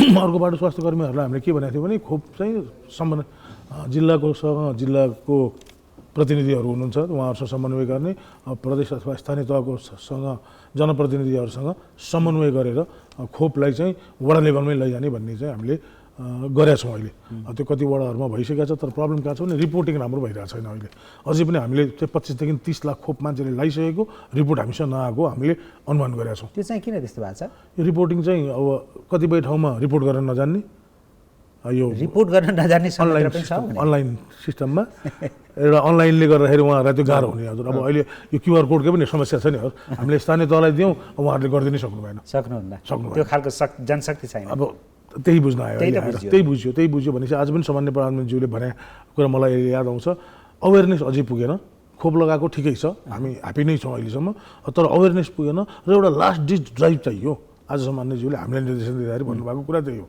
एउटा ड्राइभ गर्नुहोस् खोप पुऱ्याउनुहोस् खोप छ हामीसँग भनेपछि खोप लगाइदिनु पर्यो र खोप अझै पनि जनतालाई फ्रीमै लगाउने हो भनेर उहाँ अझै पनि यही कुरामा हुनुहुन्छ 1 डोज 2 डोज त पाउनु पर्यो नि पहिले इक्विटीको कुरा आयो त्यहाँ तर सिरिन्ज नै नभएको समस्या पनि त भयो छैन सिरिजको समस्या अहिले आएर पो भयो होइन अहिले बिचमा पछि बिचमा ग्याप भएको थिएन कम भएको थियो ग्याप भएको थिएन हजुर यो कहिले काहीँ मिसइन्फर्मेसन जाँदो रहेछ सिरिज सक्यो बाहिर भनेर। चाहिँ सिरिन्ज भएन होइन। खोप चाहिँ छ औषधि होइन, छ त्यो होइन हजुर। त्यो लगाइदिने सिरिन्ज चाहिँ होइन, भएन सिरिज भन्ने। पनि छ तर सिरिज 25 लाखमा झऱ्यो है भन्ने भयो क्या 25 लाखमा झऱ्यो भने त दिनको 5 लाख लायो अथवा 3 लाख लायो भने त 5 दिनमा सकिने भयो भन्ने पनि त भारतको स्टक सकिँदै गएको त स्टक कम हुँदै गएको ओके। सिरिन्ज छ अनि फेरि अहिले हामीले एडजस्ट गरिसक्यौँ युनिसेफबाट हामीले फेरि 18 लाख सिरिन्ज आयो हाम्रो टेन्डर पनि हिजो भयो त्यसको 15 दिनमा 50 लाख सिरिन्ज आउँछ भनेपछि राज्यले यो म्यानेजमेन्ट चाहिँ अलिक डिफिकल्ट म्यानेजमेन्ट रहेछ क्या क्राइसिस म्यानेजमेन्ट चाहिँ अहिले ठिक छ, त्यो हेर्दाखेरि खोपको कुरामा अझै पछि पनि गरौँला तपाईँहरूले दिएका निर्देशनहरूमा कार्यान्वयन नभएका अरू के सीमा नाकातिर पनि के गर्न भन्नुभएको थियो होइन होइन हामीले सिमानाका पनि भनेको छौँ हजुर आइसोलेसनको कुराहरू छ 7वटा सेन्टरहरू बनिरहेको छन् 1000वटा अट्ने कहाँ? त्यसमा अलिकति ढिलो 7वटै चेक पोइन्टमा छ यो प्रदेशमा? हजुरको पर्ने गरेर? चेक पोइन्ट पर्ने गरेर 7वटै प्रदेशमा छ आइसोलेसन सेन्टर बनाउनु भएको छ आइसोलेसन सेन्टर भनेर ठुला 1000वटा अट्ने सेन्टरहरू आधा कम्प्लिट भएको छन् कसैमा पुरा भइसकेका छन् भित्रको फिनिसिङ हुन बाँकी छ कुनैमा स्टार्टै भएन कहाँ कहाँ जग्गा जस्तो कुन पोइन्टमा जस्तै हामीले यो त्यहाँको दर्शकले थाहा हुन्छ नि यदि होइन, तपाईँले ढाक्नुभयो धनगढीमा नि बढेको छ। नभएको कुरा भन्नुभयो भने होइन धनगढीमा नि बनेको छ हजुर यो होइन अनि यो हाम्रो 5 नम्बर प्रदेश लुम्बिनीमा नि एउटा सेन्टर बनिरहेछ त्यो अलमोस्ट कम्प्लिटको स्टेजमा छ तर अब यो इन्डियाको भ्यारिएन्ट 2-3 हप्तामा आउँदाखेरि हामीले ती पोजिटिभ केसेसहरूलाई त्यहाँ आइसोलेट गर्नलाई त्यो प्रदेश सरकारलाई हामीले भनिसकेका छौँ हजुर र उहाँहरूले आफ्नो आइसोलेसन केन्द्र फेरि छुट्टै गरेर अहिले केही लागेन भने होटललाई लिएर हुन्छ कि स्कुललाई लिएर हुन्छ कि त्यो आइसोलेसन केन्द्र गरेर त्यो पोजिटिभ आएका बिरामीलाई चाहिँ आइसोलेट गर्नु पर्यो त्यो चाहिँ कसरी गर्नुहुन्छ आइसोलेट अथवा के व्यवस्था हुन्छ त्यो 30 सेन्टरहरू तपाईँहरूले बनाएका सेन्टरमा चाहिँ होइन त्यो त राज्यले नै बनाएको सेन्टर हो यो गभर्मेन्ट त्यहाँ के फेसिलिटी हुन्छ अनि त्यो हामीले उहाँहरूलाई चाहिँ 10 दिन 14 दिन क्वारेन्टाइन जस्तो आइसोलेट गरेर राख्छौँ क्या हजुर अनि उहाँहरू यदि सिरियस हुनुभयो भने अस्पताल लैजान्छौँ होइन नर्मल चिज छ भने उहाँहरूलाई त्यहाँ राख्छौँ ताकि उहाँहरू आफ्नो परिवारसँग नगइहाल्नुहोस् त्यो भयो भने के हो भने उहाँहरूले गएर अब सार्नु ओमिक्रोन भयो सङ्क्रमितहरू भारतबाट भटाभटाएर गाउँ छिरिसके होला नि अब त्यही त्यो गर्नु त यो त भयो त सम्भावना भयो। त देखियो त्यो त। सम्भावना देखियो, अब उता किनभने- गाउँमा आगो सल्किसक्यो तपाईँहरूको अझै आइसोलेसन सेन्टर होइन, रेडी हामीले भएन त भन्दाखेरि त्यही भएर त सरकार checkpoint मा पछि हामी- पर्यो कोरोना अघि सरकार पछि चेक पोइन्टमा हामीले सबै ठाउँमा एन्टिजेन टेस्ट गरिरहेको छौँ हजुर अहिले सबैलाई गर्न भ्याउनु भएको छ सकेसम्म भ्याएका छौँ हजुर तर लुकेर छिपेर आउनेलाई के गर्ने तर एन्टिजेनले चाहिँ कोभिड पोत त थाहा भयो नि त हजुर कोभिड मात्रै थाहा कोभिड थाहा अब कोभिडै भयो भने त्यसलाई त हामीले आइसोलेट गऱ्यौँ नि अहिले हामी ओमिक्रोन डेल्टा भन्ने चिन्ता भएन अहिले त कोभिडै चिनिदिनु पऱ्यो कोभिड आएकोलाई चिन्न सक्यो भने त सजिलो हो नि हामीलाई सबैलाई गर्नु भएको छ भारतबाट आउने एउटा आउनेलाई हामीले सबैले गरौँला भनेर निर्देशन दिएका छौँ ठुला पोइन्टहरू निर्देशन त दिनुभयो कार्यान्वयन भएन हामी भन्ने गरेर आयो हेरिरहेको छौँ कुरा त। हजुर 13 कार्यान्वयन ठाउँमा भएन। केन्द्रबाटै अहिलेसम्म हामीले सीमा त्यो मान्छे पठाएर हेरिरहेको छौँ जनस्वास्थ्यविद हुनुहुन्छ नि त यस्तो छ अब देखिया छ, अहिले सिमानाकामा चेक होइन भइरहेछ। यस्तो होइन अब डाक्टरले भन्नुभयो उहाँले निर्देशन जारी उहाँले गर्नुभएको छ, निर्देशन होइन? दिएको, अब उहाँ त्यो पनि किसिमले पुग्नु भएको अलिकता छैन। हामी पुगेको छु म पुगेको छु त्यसको अनुगमन म हजुरको धनगढी जाँदाखेरि धनगढीमा भएको जुन चेक पोइन्ट छ कति त्यहाँ दिन अगाडि यो हजुरको यो ओमिक्रोनभन्दा अलि अगाडिको कुरा हो हजुर 1 महिना अझै अगाडि ए, अनि अब अहिले पनि त्यो त साथीहरू धेरै अगाडि भयो। अनि अहिले त्यसमा खटिने एकजना डाक्टर साहब घटाएको छौँ हजुर हामीले। ओके अब उहाँको टिमै छ अब उहाँलाई बोल्नु दिउँ। उहाँले देखेको के होइन यस्तो छ अब यो अहिलेको हाम्रो गर्नुपर्ने कुरा भनेको चाहिँ डाक्टरले भने जस्तो के छ भने हामीले कोभिड पोजिटिभ कोही हामीले चाहिँ पोर्टमा आइडेन्टिफाई गरेको उहाँहरूलाई चाहिँ यदि चाहिँ हामी शङ्कास्पद छ भने उहाँलाई क्वारेन्टाइनमा राख्ने यदि सङ्क्रमित हुन्छ भने आइसोलेसनमा राख्ने अब यो हामीले बिचमा डाक्टरले भने जस्तो 1 वर्ष जति चाहिँ हामी अलिकता यो आइसोलेसन र क्वारेन्टाइनको कामहरू अलिकता रोकिए किनभने सङ्क्रमणको दर बढेको थिएन। पहिला पनि यसले प्रभावकारी काम गरेन कि होइन, यस्तो आइसोलेसन छ। र क्वारेन्टाइन सेन्टर चाहिँ बडो भद्रगोल भए त्यति बेला पनि राम्रो काम हुन सकेन कि यो त कस्टडी जस्तो सजायतिर अब सुरुमा राखे स्थानीय जस्तो पनि भयो मान्छेहरू भागेर गाउँ गाउँ गए होइन तर त्यसबाट त्यसले त फाइदा लेसन चाहिँ पनि लिनु भएन नि। भयो। त्यसले फाइदा के हो भने सुरुमा स्थानीय तहहरूको जुन सक्रियताले काम भयो नि हजुर त्यो हुँदाखेरि चाहिँ एकदम राम्रो काम भएको थियो जस्तो लाग्यो। त्यति भयो नि त पहिलो गर्दै। वेभमा। पहिलोतिर त थियो पहिलो दोस्रोतिर त फेरि दोस्रोमा अलिक कम भयो। दोस्रोमा अलिक दोस्रोमा कम भयो। भद्रगोल भइसक्यो। अहिले चाहिँ फेरि अब उहाँहरू तातिनु भएको छ। त्यसबाट लेसन आयो कि आयो त्यही भएर सिकाइ भयो कि नै भन्ने कुरा हो। हो होइन क्वारेन्टाइनमा राख्नुपर्छ यो चाहिँ तयारी अवस्थामा हुनुपर्छ। अहिले चाहिँ बिचमा के हो भने हाम्रो त्यो क्वारेन्टाइन र आइसोलेसन सेन्टरहरू बन्द भयो। अब अहिले हामीले फेरि निर्देशन दिएर त्यो खोल्दैछौँ। हो जस्तै यो ढिला हुँदैछ कार्यान्वयन हुन्छ कि हुँदैन यो कुराहरू। अनि यो चाहिँ अलिकति जटिल विषय छ किनभने हामीले के बुझ्छौँ भने जनस्वास्थ्य पद्धतिमा अघि पनि मैले भने स्वस्थ शङ्कास्पद र सङ्क्रमितलाई छुट्याउने नै यसको नियन्त्रणको प्रमुख उपाय हो। अब त्यसको लागि चाहिँ हामीले जुन क्वारेन्टाइन र आइसोलेसनका जुन हामी जुन सैद्धान्तिक कुरा गर्छौँ नि त्यो चाहिँ गर्ने पद्धति चाहिँ त्यही हो होइन। तर अब मुख्य व्यवहारमा यसलाई कसरी रूपान्तरण गर्न सक्छौँ डाक्टर सचिवज्यू यहीँ हुनुहुन्छ अहिले होइन। ठ्याक्कै नाकामा के गर्नुपर्छ अहिले नाकामा त त्यही नाकामा हामीले गर्ने भनेको एन्टिजेन टेस्ट नै हो किनभने ऱ्यापिड टेस्ट गर्ने हो र जो चाहिँ हामी पोजिटिभ हामीले आशंका गर्छौँ उहाँहरूलाई चाहिँ या त हामीले चाहिँ यदि त्यसपछि फर्दर टेस्टिङमा पठाउने अथवा हामीले चाहिँ सँगसँगै जुन क्वारेन्टाइन र आइसोलेसनमा चाहिँ उहाँ राख्ने गर्ने पद्धति चाहिँ त्यही हो। तर हामी व्यावहारिक रूपमा हाम्रो क्षमता हाम्रो सिस्टमले कसरी त्यसलाई चाहिँ रूपान्तरण गर्न सक्छ त्यसको हाम्रो क्षमताको अवस्था चाहिँ अब डाक्टर साहबले भन्नुभयो त्यसलाई चाहिँ अब मन्त्रालयले त्यसलाई सूक्ष्म रूपमा निगरानी गरेर त्यो काम चाहिँ व्यावहारिक रूपमा त्यो फिल्डमा भएको छ भन्ने कुरामा हामी इन्स्योर हुनु चाहिँ देखिएको छैन व्यवहारमा भएन यसमा भन्ने मैले प्रश्न हो। भनिहालेँ यो मल्टी सेक्टरल एप्रोच चाहियो क्या स्वास्थ्य मन्त्रालयले मात्रै त्यो काम गर्न अलिक गाह्रो छ होइन किनभने त्यहाँ तपाईँभन्दा माथि अर्को निकाय हुँदा झन् भद्रगोल भयो। होइन, तपाईँले होइन। भनेको पटक्कै नटेर्ने। होइन मल्टी सेक्टरल हाम्रोमा पनि जस्तै त्यहाँनिर गृह मन्त्रालयको प्रहरी बस्दिनु भएको छ चेक पोइन्टमा लाइन लगाएर उहाँहरूले पठाइदिनु भएको छ। हाम्रो स्वास्थ्यकर्मीले पहिले टेम्परेचर लिएको छ त्यसपछि तपाईँको अहिले मलेरियाको टेस्ट गरेको छ हजुर शङ्का लागेकोमा होइन र त्यसपछि एन्टिजेन टेस्ट गरिरहेको छ। तर के छ भने बाटो एउटा मात्रै छैन त्यो त ओपन त्यो त कमन बाटो भयो हजुरको। त्यहाँ त कतिजना आयो हामीलाई कन्ठ छ हजुर हामीले रेकर्ड राख्छौँ होइन स्वास्थ्यकर्मीहरू बसेका छन् टेन्ट लगाएर बसेका त्यो छन्। पोइन्टबाट आउने त्यो पोइन्टबाट आउने। तर नेपाल भारत तर नेपाल सीमा यस्तो भारत छ कि ओपन सीमा छ। खेतबाट पनि छिर्न मिल्छ कुलेसोबाट पनि छिर्न मिल्छ जहाँबाट नि आउनु मान्छे मिल्छ। कहाँबाट छिरेर कहाँ भन्ने गाउँ नै पुग्छ छैन। भन्ने कुरा अझ त्यहाँ एउटा मुहान भयो त्यहाँ रोक्न र अर्को चाहिँ स्थानीय निकायले नै ध्यान दिनुपर्ने होला। आफ्नो गाउँमा त कहाँ मान्छे मान्छे को नयाँ आयो नयाँ आयो भने भने थाहा त्यो हुन्छ थाहा तर भएन यो यही कुरा भास्ट भयो कि हामी यो सैद्धान्तिक रूपमा स्टुडियोमा बसेर यसरी कुरा त गर्छौँ आइसोलेसन सेन्टर चाहियो क्वारेन्टाइन सेन्टर चाहियो होइन भन्छौँ तर त्यो गाउँमा प्र्याक्टिकल्ली गर्न चाहिँ बडो गाह्रो रहेछ कि यसको अरू विधि पो हो कि होइन अरू विधि नै छैन यसलाई यसमा केही छैन अरू विधि ट्रिटमेन्ट उपचार गर्नु त्यसपछि तपाईँको बिरामी भएर कडक रोग लाग्ने बित्तिकै उपचारमा जानु पऱ्यो कि उपचारमा जान हस्पिटल प्रिपेयर्डनेस हुनु पऱ्यो। तर बिरामी लागेको छ केही पनि छैन भने तपाईँ हामीले रुगा लागेछ भने होम आइसोलेसन होम क्वारेन्टाइन नै बढी त्यसलाई प्रभावकारी हो अलिकति कि के हो? प्रभावकारी बनाउनु होइन, यस्तो छ त्यो सैद्धान्तिक हिसाबमा भन्दा तपाईँले भने जस्तो हाम्रो जस्तो धरातलमा होम आइसोलेसन होम क्वारेन्टाइन चाहिँ वास्तवमा प्रविधि राम्रो देखिन्छ। तर अघिले हामी दोस्रो वेभमा हामीले के देख्यौँ जटिलता देख्यौँ भने मान्छे होम आइसोलेसनमा बसेको मान्छेहरू अन्तिम अवस्थासम्म पनि अस्पतालको जुन मा चाहिँ केयरमा नजाने किनभने त्यसको निगरानी हुन पाउँदैन नि। जस्तो हामीले कतिपय दोस्रो वेभमा हामीले त्यसको एकदमै धेरै प्रताडना खेप्यौँ किनभने यो त अब हामी भन्छौँ ह्याप्पी हाइपोक्सिया मान्छे बोल्दा बोल्दै आधा घन्टामै मान्छे चाहिँ एकदम कोल्याप्स भएको पनि हामीले अवस्था देख्यौँ। मान्छेले त्यो हामीले सूक्ष्म रूपमा मोनिटरिङ गर्ने हाम्रो घरमा त्यो किसिमको पद्धति र त्यो किसिमको व्यवस्थापन हामीले गर्न नसक्ने भएको भएर हामीलाई चाहिँ आइसोलेसन सेन्टर चाहिएको जहाँ चाहिँ स्वास्थ्य कर्मीको प्रत्यक्ष निगरानीमा चाहिँ हामी चाहिँ उहाँहरूको रेगुलरली टेम्परेचर अक्सिजन सेचुरेसन हेर्ने त्यो किसिमको पद्धति चाहिँ वास्तवमा हाम्रो जस्तो धरातलमा आवश्यक छ।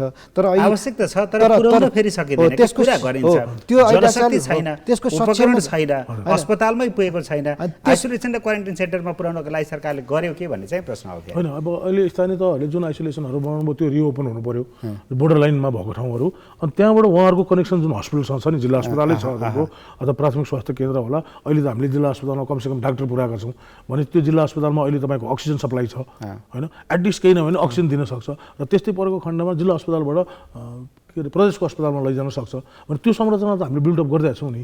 तर त्यो अलिकति प्रब्लम चाहिँ कहाँ हो भने स्थानीय तहले मेरो आफ्नो, प्रदेशले मेरो आफ्नो, केन्द्रले मेरो आफ्नो भन्ने हुनाले अलिकति प्रब्लम भयो तर त्यसलाई हामीले कोअर्डिनेसन गर्ने मेकानिजम चाहिँ अझै बेटर बनाउनु पर्ने हुन्छ।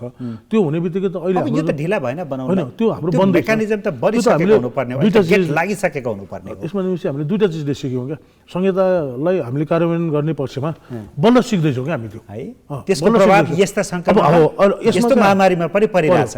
अब अहिले हामीले मलाई सोध्नुहुन्छ भने होइन डाक्टरलाई त सबलाई सँगमा राख्नुपर्छ भने जस्तो लाग्छ होइन, मलाई सोध्नुहुन्छ भने तर त्यो त मिल्दैन, किन प्रदेशमा पनि डाक्टर चाहियो, स्थानीय तहमा पनि चाहियो। तर अब एउटा स्थानीय तहमा रोगखोकी लाग्यो भने अर्को स्थानीय तहको डाक्टर तान्न सकिएन नि त, अनि केन्द्रमा डाक्टर भयो भने त मैले त्यहाँबाट पठाउनु पाएँ। अब दुइटै पोइन्टबाट हेर्नु पऱ्यो क्या यसलाई, प्र्याक्टिकली गाह्रो हो। किन गाह्रो भयो भने नि उहाँ त मेरो मान्छे म किन उता पठाउँछु भन्ने उहाँको पनि राइट कुरा हो, भोलि मलाई लाग्न सक्ला भन्ने डर। यस्ता समस्याहरूका बिचबाट ओमिक्रोन आयो नेपालमा फैलियो भने चाहिँ दोस्रो लहरभन्दा पनि खतरनाक हुने जस्तो पो देखियो त। अब यो हाम्रा समस्या यिनै हुन्, त्यसमा हामी ट्याकल गर्न सक्दैनौँ, गर्न सक्ने स्थिति देखिएन। दोस्रो भन्दा अहिले हामीले सहने जसलाई पर्छ सहने, जसले पचाउँछ पचाउन नसक्ने हस्पिटलमा जाने, बेड पाए नभए बाहिरबाट नामा भयो भने होइन त्यस्तो हुँदैन। अहिले हामीले हस्पिटलको बेड सङ्ख्याहरू बढाएको छौँ, यो पनि कुरा गर्छु म। कति बढाउनु भयो अब बेड सङ्ख्या? मैले आज दोस्रो लहरभन्दा हजुर मैले आज त्यो हजुरलाई डिटेल एक्ज्याक्ट कागज ठ्याक्कै नभए पनि हाम्रो कति % जति बेड बढ्यो, आइसियु कक्षहरू बढे, भेन्टिलेटरको अवस्था, अक्सिजनको अवस्थामा हामी कति वृद्धि गर्यौँ? 3000 प्लस पुऱ्यायौँ हजुर। अहिले त्यो 2200-2400 एसडियु हामीसँग थियो, अहिले त्यो 3800-4000सम्म पुगेको छ। अझै पनि कति ठाउँमा एसडियु सञ्चालन गर्दै हुनुहुन्छ, हामी पैसा दिइरहेछौँ। अब यो चाहिँ कस्तो भने केन्द्रले किन्ने होइन, हामीले सम्बन्धित अस्पताललाई नै पैसा दिएका छौँ। एसडियु तपाईँको अक्सिजनको कुरा गर्नुहुन्छ भने अहिले अलमोस्ट हामीले 7वटै प्रदेशमा ठुला अस्पतालहरूमा लिक्विड अक्सिजनै छ, लिक्विड अक्सिजन कन्टिन्युस सप्लाई छ। जिल्ला अस्पतालको हकमा हामीले अक्सिजन प्लान्ट गरिदिएका छौँ। त्यो अक्सिजन प्लान्टले दिनमा 100 वटा 80देखि 100 वटा सिलिन्डर उत्पादन गर्छ। भनेपछि अक्सिजनको पनि अहिले पहिलेको भन्दा धेरै व्यवस्थित अवस्था छ। र अर्को कुरा भेन्टिलेटर पनि 7वटा प्रदेशमा अलिकति हामीलाई कर्णाली प्रदेश र 2 नम्बर प्रदेशमा सञ्चालन भएको छैन कि जस्तो लाग्छ। त्यहाँको चाहिँ एचआरको कारणले, म्यान पावरको कारणले, नभए जिल्ला अस्पतालमा पनि हामीले 4वटा भेन्टिलेटर र 10वटा आइसियु बेडको चाहिँ सबै ठाउँमा हामीले खर्च दिएर हेरिरहेका छौँ र प्रदेशले र स्थानीय तहले त्यो अनुभव गरिदिनु भएको छ। अब डाक्टर सुजन बाबुजी, यो दोस्रो लहरमा एकै दिन 9200 सङ्क्रमित थपिएका थिए, सबैभन्दा हाइएस्ट पोइन्ट यति नै हो क्या होइन? 9000 समथिङ हो। त्यो बेलामा बेडहरूको अभाव भएको थियो, तर अहिलेको तपाईँहरूकै कुरा सुन्दा र विश्वको यो सङ्क्रमणको दर हेर्दाखेरि पनि यो 9000 कहाँ पुग्न सक्छ बढ्यो भने? लगभग माघको होइन 9000को सङ्ख्या कति पुग्न सक्ला? दोस्रो भेरिएन्टमा 9000 पुगेको थियो, सबैभन्दा उच्च बिन्दु नेपालमा पनि 9 भन्दा माथि जान्छ, किनभने यसको सङ्क्रमणको दरको स्थिति डबल टेबल नै हुन सक्ने स्थिति छ। हुनसक्छ, किनभने अब हाम्रो पूर्वाधारले धान नै गरेर हामी तयारी छौँ कि छैनौँ?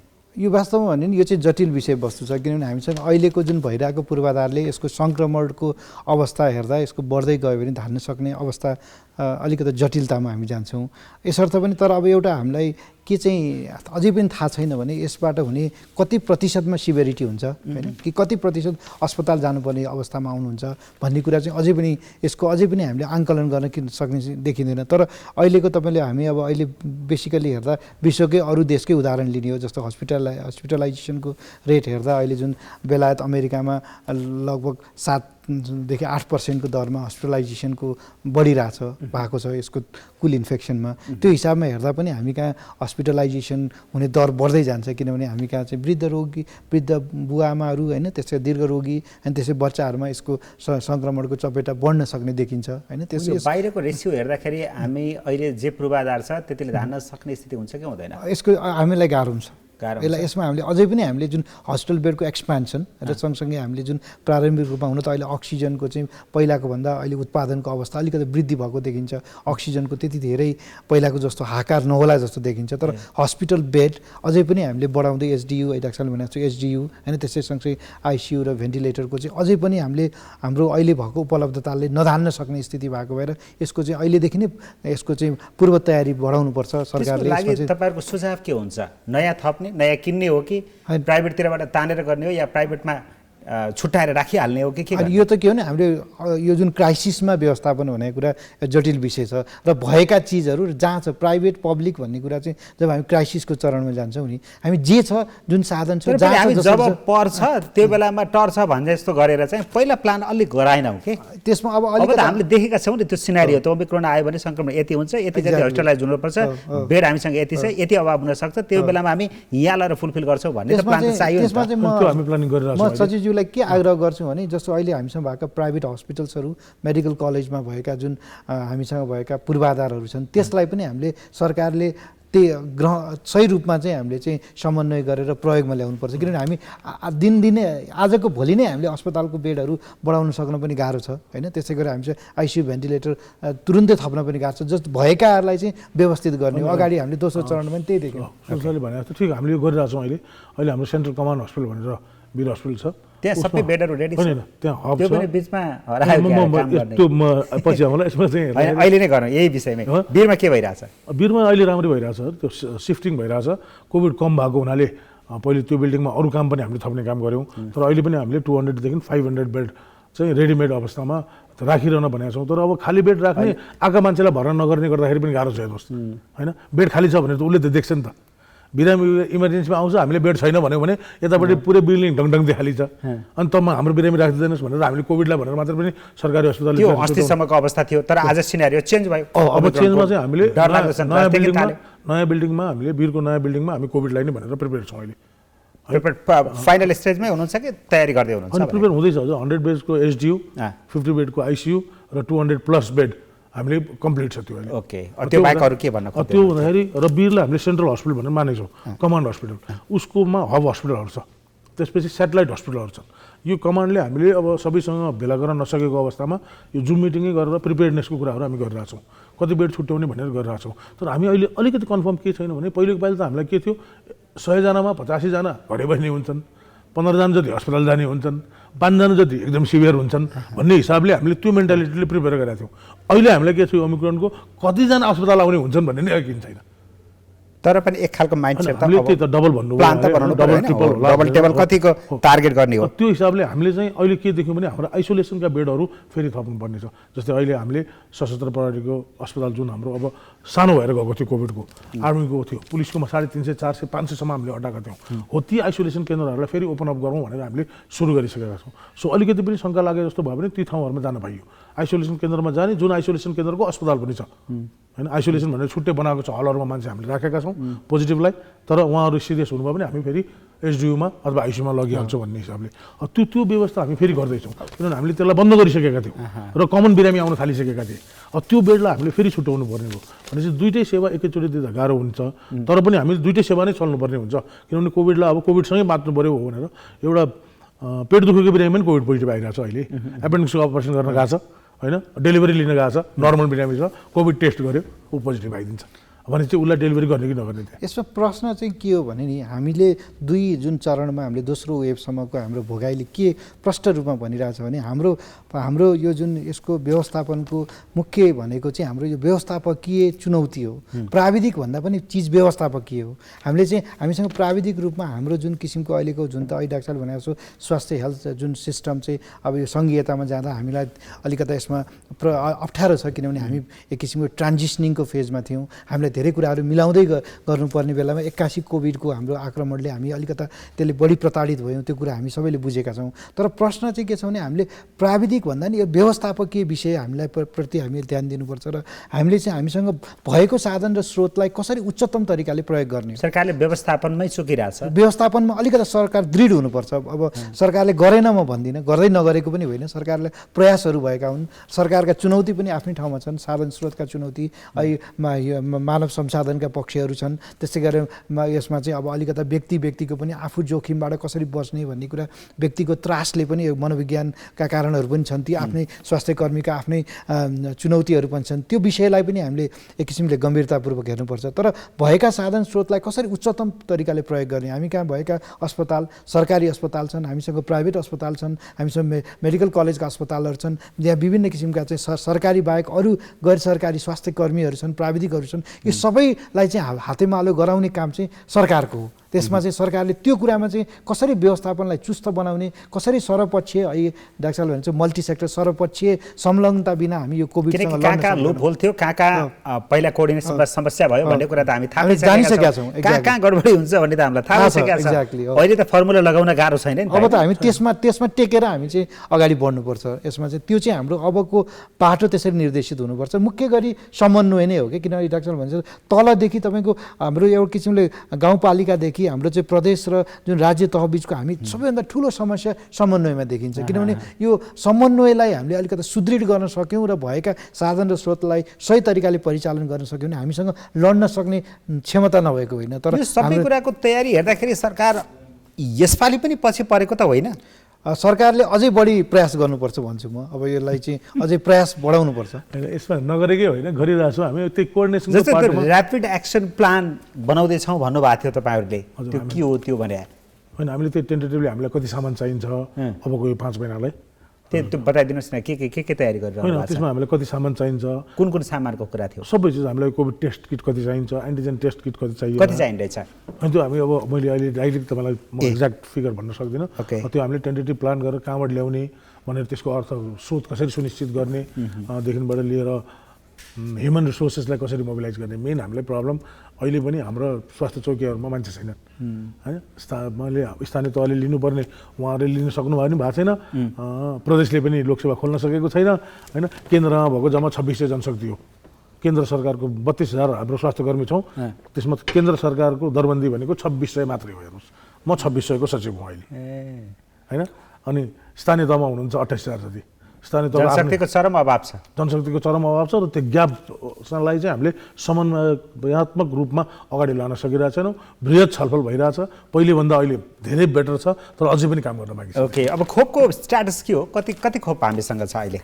हामीसँग अहिले पनि खोप छ, हजुर, पुग्ने नै छ। हामीले अनुमान गरेको 3 करोड प्लस हामीसँग खोप आइसकेका छ। अझै 1.15 मिलियन जब 1.5 करोड जति अझै आउने प्रोसेस अहिले स्टकमा कति छ? अहिले स्टकमा सबै ठाउँमा गरेर हामीसँग 50 देखि 60 लाख स्टकमा होला अहिले पनि। 50 देखि 60 लाख? हजुर। कुन सबै हामीसँग अहिले भेरोसिल छ, कोभिसिल्ड वा एस्ट्राजेनेका दुइटै छ। यो चाहिँ हामीले 18 वर्षभन्दा माथिकोलाई लगाउनु भनेर तलसम्म दिएका छौँ। भनेपछि अहिले हामीसँग त्यो 57 वटा जिल्लामा मोडर्नाको अब सेकेन्ड वेभ चल्नेछ भने फाइजरको हामीसँग सिरिज आइसकेको छ।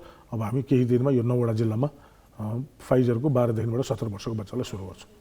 कति प्रतिशत खोप भ्याक्सिनेसनको काम सम्पन्न भयो? अहिले पहिलो डोजमा कति, दोस्रो डोज कति पाउनु भयो? अहिले सुरुमा हामीले 18 प्लसको गर्दाखेरि चाहिँ हाम्रो 66 प्लस जान्छ, तर हामीले 12 प्लसको राखेछौँ। 12 वर्षभन्दा माथिको हेर्दाखेरि चाहिँ हामी 50 प्लस र 45 जतिमा पुगेका छौँ। तर होल पपुलेसनको लिँदाखेरि चाहिँ हामी 35% डबल डोज मात्रै छ। 35% चाहिँ डबल डोज छ। 3 करोड 3 लाखलाई लिँदाखेरि हाम्रो चाहिँ 35%ले 2 डोज लागिसक्यो। अब यो बुस्टर डोजको कुरा पनि आयो क्या यो बिचमा। सरकारले नै त्यो तपाईँलाई पनि सोध्छु म डाक्टर साहबलाई, बुस्टर डोज पहिला लगाउने भन्ने हो, फेरि स्थगित गर्नुभयो। यो बुस्टर डोजको कुरा चाहिँ के हो? यो कसलाई आवश्यक हो या अहिले कसैलाई पनि बुस्टर डोज दिनुपर्ने छैन? बुस्टर डोज भनेको तेस्रो डोज होइन, त्यही बुझ्ने त हो होइन? यो अहिलेको अवस्थामा कसैलाई पनि नदिँदा हुन्छ कि तपाईँहरूको सुझाव वा कसलाई दिनुपर्छ बुस्टर? यस्तो छ, बुस्टर डोज हामीले अब अन्तको प्रमाणबाट बोल्ने हो। बुस्टर डोज जति लगाएको ठाउँ छ त्यहाँ चाहिँ सिभिरिटीको दर कम देखिया छ। जस्तो अब अहिले तपाईँले हेर्नुभयो भने एउटा अनौठो किसिमका यो जुन रूपरेखा देखिया छ। जस्तो यो कोभिडको जुन अहिले डेल्टा भेरिएन्टलाई जुन यो अहिलेको जुन हाम्रो जुन ओमिक्रोन भेरिएन्टको एगेन्स्टमा बनेको एन्टिबडीले डेल्टा भेरिएन्टलाई पनि काम गर्छ भनेको छ। जस्तो त्यो हिसाबले पनि भोलि प्रोटेक्टिभ यो जुन अघि पनि तपाईँले भने यो डेल्टा भेरिएन्टलाई पनि त्यसले काम गर्यो भने त भोलि यो जुन ओमिक्रोनको एगेन्स्टमा बनेको एन्टिबडीले चाहिँ डेल्टालाई पनि काम गर्यो भने त अब हामी सुरक्षित अवतरणमा जान सक्ने अवस्था अहिले वास्तवमा साउथ अफ्रिकामा गरेको स्टडीहरूले पनि भनिरहेछ। अब यसले के निर्देशित गर्छ भने हामीलाई चाहिँ भ्याक्सिन चाहिँ जति सक्यो हामीले चाहिँ बुस्टर भ्याक्सिन दिन सक्नु भनेको हाम्रो प्रोटेक्सनको लागि हाम्रो सर्वोत्तम उपाय हो। त्यसमा चाहिँ त्यो कुनै विवाद छैन। तर अब क्षमता हामीले अहिले डाक्टर साहबले भनेको छ, हुन त हामीले वास्तवमा 35% लगभग हाम्रो टोटल जनसङ्ख्यामा 1 वर्षमा भ्याक्सिन लगायौँ। वास्तवमा त्यो गरेको कुरा हेर्ने हो भने राम्रो प्रगति नै मान्नुपर्छ। यति 1 वर्षको दौरानमा यति धेरै हामीले भ्याक्सिन त लगायौँ, तर अबको आवश्यकता के हो भने बुस्टर डोजको पनि आवश्यकता देखियो र सकेसम्म हामीले बुस्टर डोज चाहिँ अब अघि पनि मैले भने जस्तो दीर्घरोगी, वृद्ध होइन र उहाँहरूलाई चाहिँ जो चाहिँ बढी जोखिममा हुनुहुन्छ उहाँहरूलाई चाहिँ बुस्टर डोज हामीले सकेसम्म सुनिश्चितता गर्ने र त्यसपछि हामीले अरू जुन सर्वसाधारण स्वास्थ्यकर्मी लगायत अरू जुन सर्वसाधारणमा पनि हामीले बुस्टर डोजको चाहिँ सकेसम्म हामीले व्यवस्थापन गर्न सक्यौँ भने हामी चाहिँ अलिकति बढी प्रोटेक्टेड हुन्छौँ। त्यो चाहिँ यो अबको अहिलेको आवश्यकता नै हाम्रो भ्याक्सिन र त्यसमा पनि बुस्टर डोज। सरकारको योजना अब के छ बुस्टर डोजको बारेमा? सरकारको योजना चाहिँ यो महिना चाहिँ इक्विटीकै कुरा छ हजुर। यो महिना चाहिँ सर्वसाधारणलाई पहिलो र दोस्रो मात्राको खोपमा जाने। बुस्टरमा जाँदैनौँ हामी यो महिना मैले भने आज यो महिना 21 गते भयो हजुर। यो हिजो अस्तिबाट लाउने भएको थियो, सडनली हामीले डिसिजन चेन्ज गर्यौँ हजुर। ओके, पुस महिनाभरि चाहिँ बुस्टर डोज? पुस महिनाभरि हामी बुस्टरमा नगइकन पुस महिनाभरि चाहिँ म्यासिभ खोप क्याम्पेन नै हो हाम्रो है। हामी सबै अहिले स्वास्थ्य मन्त्रालयमा कोही पनि छैन, सबै बाहिर फिल्डमै दौडेका छन्। मान्य मन्त्रीज्यूदेखिबाट लिएर हाम्रा सबै कर्मचारीहरू फिल्डमै हुनुहुन्छ अहिले। किनभने यो यही फर्स्ट डोज सेकेन्ड डोज जति लाउन सक्यो र रिपोर्टिङको स्ट्याटस ल्याउनलाई हामीले भनिहाल्यौँ त्यो 25 देखि 30 लाख मिसिङ छ नि हजुर। खोप लगाइसके रिपोर्ट नभए जस्तो देखियो, खोप लगाइसकेका छन् तर रिपोर्टै गरे छैन भनेपछि अब त्यो 25 देखि 30 लाख भयो भने हामीले अर्को 5 देखि 7% हाम्रो त्यो बढ्छ भन्ने हाम्रो अनुमान हो। र यो 5-7 दिनमा हामीले यो 10 दिनमा भनौँ एटलिस्ट पनि 2 देखि 3 लाख 4 लाख कति लाउन सक्छौँ त्यो लगाएर यदि 30 लाख जति त्यो लाउन सक्यौँ र यो 30 लाख जति भने हाम्रो 15% देखि 20% हाम्रो बढ्छ। त्यो हुने बित्तिकै हाम्रो इच्छा चाहिँ 2 मात्र लगाएको 40% नाग्न पायो यो महिनामा भने अनि त्यसपछि WHO ले भने जस्तो 40%लाई कभरेज गएपछि अनि 6 महिना नआएकालाई फेरि लाऊ अर्को डोज, 6 महिनामा लाऊ भन्नेमा जाला होइन। संसार अब इजरायलले भन्नुहुन्छ भने 6 महिना भनिदियो होइन। इजरायलले अहिलेको तपाईँ इजरायल जानु पऱ्यो भने तपाईँलाई 6 महिनाको चाहिँ कागज हुनु पऱ्यो। 6 महिना लगाएपछि चाहिँ अरू जस्तै हामीले अहिले नेपालबाट त्यसको अवधि भनेको 6 महिना मात्रै मान्थ्यो। 6 महिना मात्रै मान्थ्यो। अनि भने चाहिँ हामीले इजरायल जाने 1000 जना हाम्रो नेपाली कामदारहरू हुनुहुन्थ्यो, उहाँहरूलाई हामीले तेस्रो डोज लगाएर पठाएका छौँ जसको चाहिँ 6 महिना नागेको छ हजुर। उहाँहरूलाई हामीले तेस्रो डोज दिएका छौँ भने चाहिँ राज्यले नदिया होइन। अवस्था हेरेको त्यो 1000 श्रमिकलाई त हामीले एउटा कुरा के डाक्टर रोशन यहाँनिर बुस्टर डोज भनेको तेस्रो डोज हो होइन। मैले कोभिसिल्डको लगाएको छु 2 पटक भने म तेस्रो पटक पनि लगाएँ भने मैले बुस्टर डोज पाएँ, यही बुझ्ने त हो। तर राज्यको संयन्त्रले कसरी चेक गर्छ? जस्तो मैले 2 डोज लगाइसकेको छु, म गएँ यत्तिकै त्यहाँ जहाँ पाइन्छ त्यहाँ गएँ, मैले त अहिलेसम्म 1 डोज पनि लगाएको छैन भन्न त पाएँ त मैले, त्यहाँ झुक्काउने ढाँटी हो भने होइन। डर हामीले तपाईँले कसरी कन्ट्रोल गर्नु? पढाइ लेखा मान्छेले ठगिरहेछन् कि हजुर, जसले लाउनु भयो उहाँले या त तपाईँले थाहा नपाइकन धेरैले बुस्टर डोज लगाइसके, मान्छेले तेस्रो डोज लगायो हजुर। त्यो चाहिँ अब चाहिने भन्दा बढी बठे भन्ने हो कि भोलि उहाँले रेकर्ड राख्नु पर्दैन? तपाईँले कुन आधारमा कागज राख्नुहुन्छ? भोलि तपाईँलाई विदेश जानु पर्यो, तपाईँलाई केही काममा चाहिँ खोप कार्ड देखा भन्यो भने तपाईँ के गरी गर्नुहुन्छ? त्यही भएर हामीले के भनेको 10 दिन अरू कुरो दिनुहोस् न यार। कोही जनताले चाहिँ 1 डोज पनि लाउनु नपाउने, कोही जनता चाहिँ छिटो 3 डोज भन्ने। र त्यसमाथि पनि के भयो भने अस्तिको उसले खोप सल्लाहकार समितिबाट 60 वर्षभन्दा माथिकोले लाउने भनेर भनियो। लाउने कसले त? लगाइदिने को हो त? स्वास्थ्यकर्मी हो नि, लगाइदिने स्वास्थ्यकर्मी। मलाई चाहिँ छैन, म जम्मै जोखिममा बस्ने, म जम्मै बिरामी पनि हेर्ने, मैले खोप पनि लगाइदिनु पर्ने, मलाई नदिकन फेरि अर्कोलाई दिने भनेर उहाँहरूको भन्नु पनि जायजै हो। भने चाहिँ हामीले फ्रन्ट लाइनरलाई के गर्ने? फ्रन्ट लाइनरलाई पनि दिनु पर्ला नि त, उहाँहरू पनि सबभन्दा जोखिममा त फ्रन्ट लाइनर हुनुहुन्छ। तर यो चाहिँ हो कि सरकारको आँखा छलेर राज्य संयन्त्रहरूलाई झुक्काएर मान्छेहरूले तेस्रो डोज या बुस्टर डोज चाहिँ लगाइरहेका छन्। चाहिँ अब मलाई भन्नुहुन्छ भने उहाँहरू चाहिने भन्दा बढी बुद्धिमान हो कि पटमूर्ख हो म छुटाउन सक्दिनँ हजुर। तर यो जायज होइन, इक्विटी त हुनु पर्यो नि हजुर। नैतिकताको कुरा पनि होला, नैतिकताको कुरा होला, इक्विटी अब नागरिकको दायित्वको कुरा पनि होला। के भने हजुर अब झुक्काएर ठगेर लाउँदा भोलि उहाँलाई बाहिर जानु पर्ने कागज के गर्नुहुन्छ? बुस्टर डोजको कागजले भन्यो भने त उहाँसँग नहुने भयो। अनि उहाँले फेरि दोस्रो डोज लाउनुहुन्छ कि लाउनुहुन्न त? आज मानव उहाँले लाउनु भयो कोभिसिल्ड, चौथो डोज भन्नु पर्यो। चौथो डोजमा के गर्नुहुन्छ? 1 महिनापछि लाउनुहुन्छ कि भेरोसिल हो भने त 1 महिनामा लाउनु पर्यो। मेरो रेकर्डले त 21 दिन उहाँले नआएको देखियो नि त हजुर। रामबहादुर भन्ने एउटा व्यक्तिले कार्ड बनाएर गयो, अब उसले चाहिँ पहिलो डोज भनेर लगायो, म त बिचरा फेरि कुर्ने भयो नि त उसलाई 1 महिनापछि अर्को डोजको लागि। अनि त राज्यलाई त्यसरी ठग्न त पाइन्न किनभने यस्तो दुःख गरेको छ कोभिडले। राज्यले खोप ल्याउनमा अन्य देशको भन्दा यहीँ हुनुहुन्छ होइन, अन्य देशको भन्दा हामीले 4 प्रकारको खोप प्रयोग गरेका छौँ होइन। स्टुडेन्टदेखिबाट लिएर हामी 5 देखि 11 वर्षको वर्कअप गर्दैछौँ जुन इन्डियाले गर्न सकेका छैन। इन्डियामा तपाईँको 12 देखि 17 वर्षकोले खोप लगाउनु पाएको छैन, तर हामीले त एटलिस्ट 57वटा जिल्लामा सुरु गरेका छौँ। तर तपाईँको पुस मसान्तभित्र 66% जनसङ्ख्यालाई खोप दिने लक्ष्य चाहिँ किन होइन? हामी पुग्छ भने अझै पनि आशावादी छौँ, हामी अझै आशावादी छौँ। तपाईँको आशाले पनि त ल डिस्मिसै केही 15-20 लाख रे भारी छ भने पनि 40% जति पुग्ने भयो, 66% भने त धेरै हो नि त। फेरि हामीले फेरि 5 देखि 11 को वर्कअप गर्नु पर्यो नि। ती बच्चालाई नि खोप लगाउन सक्यौँ भने नि त्यो पपुलेसन त हामीले जोडेका छैनौँ नि अहिले। हामीले 5 वर्षभन्दा माथिको टोटल पपुलेसन लियौँ भने त्यो लियौँ भने त हामीले 12 भन्दा माथिको तपाईँले क्यालकुलेट गर्नु पर्ला भन्ने हो। त्यही भएर हामीलाई अलिकति चाहिँ यसमा के छ भने यो एज ग्रुपको वाइज खोप लाउँदाखेरि चाहिँ 12 वर्षभन्दा मुनिकोलाई त हामीले खोपै छैन नि केही पनि अहिलेसम्मको अवस्थामा। अनि त्यो पपुलेसनलाई तपाईँले जोड्दै जानुभयो भने त कहिले पुऱ्याउने? हस्, समय सकिन लाग्यो। अन्त्यमा जनस्वास्थ्यविदको नाताले चाहिँ सुजन बाबु, डाक्टर साहबले के सल्लाह दिनुहुन्छ खास गरी नागरिकलाई, हामीलाई? यसो छ, नागरिकलाई चाहिँ हामीले जुन हामीले निरन्तरता, जुन हामीले जनस्वास्थ्यको मापदण्डमा निरन्तरता, हामीले जुन किसिमले मास्कको प्रयोग, सामाजिक दूरीका कुराहरू, अनि त्यसै गरेर सेनिटाइजरको हात धुने, सेनिटाइजरको प्रयोग गर्ने, त्यसमा चाहिँ हामीले निरन्तरता र भ्याक्सिनको जुन अहिले हामीसँग उपलब्धता छ, सबै नागरिकहरूले जो भ्याक्सिनको दायरामा पर्नु भएको छ उहाँहरूले चाहिँ गएर आफ्नो नजिकको ठाउँमा गएर भ्याक्सिन लगाइदिनु होला। त्यसको लागि चाहिँ उहाँहरू एकदमै दत्तचित्त हुनु पर्यो। र भ्याक्सिन नलगाउने समस्या पनि छ?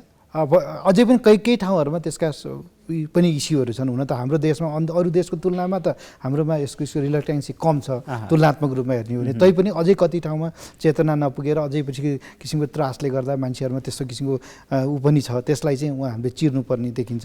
र सँगसँगै हामीले जुन अहिले रुगा खोकी जस्ता कुनै किसिमका साइन एन्ड सिम्टम देखियो भने चाहिँ हामी एकदम आफै प्रत्यक्ष रूपमा आफू आइसोलेट भएर बस्दिनु पर्यो, ताकि हामीले सङ्क्रमणको जुन चेनलाई चाहिँ हामीले चाहिँ भत्काउन सकौँ। र त्यसपछि सरकारी तहमा पनि डाक्टर साहबले भने सरकारले पनि अलिकति आफ्नो जुन सिस्टममा भएको जुन साधन र स्रोत र अरूसँग सही तरिकाले समन्वय गरेर 3 तहको सरकार बिचको अलिकति समन्वयलाई अलिकति अगाडि बढाएर भएका साधन र स्रोतलाई प्रयोग गर्नु पर्यो। र अब अस्पताल जन्य तयारीलाई चाहिँ हामी अलिकति दृढतापूर्वक अगाडि बढ्नु पर्यो, किनकि अब हाम्रो अहिलेको सम्भावना नयाँ जुन इन्फेक्सनको केसेसहरू बढ्दै गएपछि अस्पतालमा भर्ना हुनेको सङ्ख्या बढ्दै जाने अवस्था भएको भएर यसप्रति चाहिँ सरकार अलिक विशेष सचेत हुनुपर्छ र भएका साधन स्रोतको प्रयोग गर्न जानुपर्छ। हस्, दुवैजना डाक्टर साहबहरूलाई धेरै धन्यवाद छ। धन्यवाद।